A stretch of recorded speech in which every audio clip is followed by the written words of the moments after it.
In this video, I'll be going over the steps involved in making this cute little allay from this year's Minecraft mob vote. I have a free downloadable sheet that you can save or print out. It has the list of colours I used and the amount of pieces for each body part. I'll link to that in the description box below.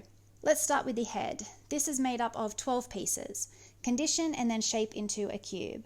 Lightly mark out the eye area, then define the shape of the eyes. Indent some random squares around the entire head. Attach a needle tool to prevent squishing the sculpt. Roll out a thin piece of glow-in-the-dark clay and cut into 2 rectangles. Place these into the eye area. For the wings, I have pre-baked some thin sheets of clay. I then cut these into small strips and then into squares. I then come up with a wing shape that I like, spread out some liquid clay on the tile, and then carefully move each piece of the wings over onto that. Once they are baked, I can then cut away the excess. They are so cute and tiny, they remind me of the antlers I made for the warden. Press small amounts of darker blue and glow clay into the small squares around the head.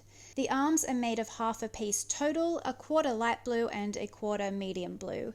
Condition and press together, then shape into a rectangular prism. Add a short length of wire with some bacon bond into the underside of the head. Shape the body into a rectangular prism and cut the top off at an angle, then press the head and body together. Each leg is made up of a quarter of a piece, shape them both into a cube and blend them to the body. For the cookie, I press a ball of clay onto a tile and texture with my husband's toothbrush. I then chop some pre-baked brown clay into little chopped chips and randomly place them into the cookie. Press the arms onto the body with some bacon bond.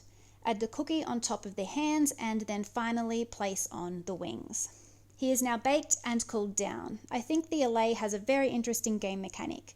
Now that I have seen the glare, the allay and the copper golem, I think I'll be voting for the allay, but maybe they will introduce one more mob tomorrow morning.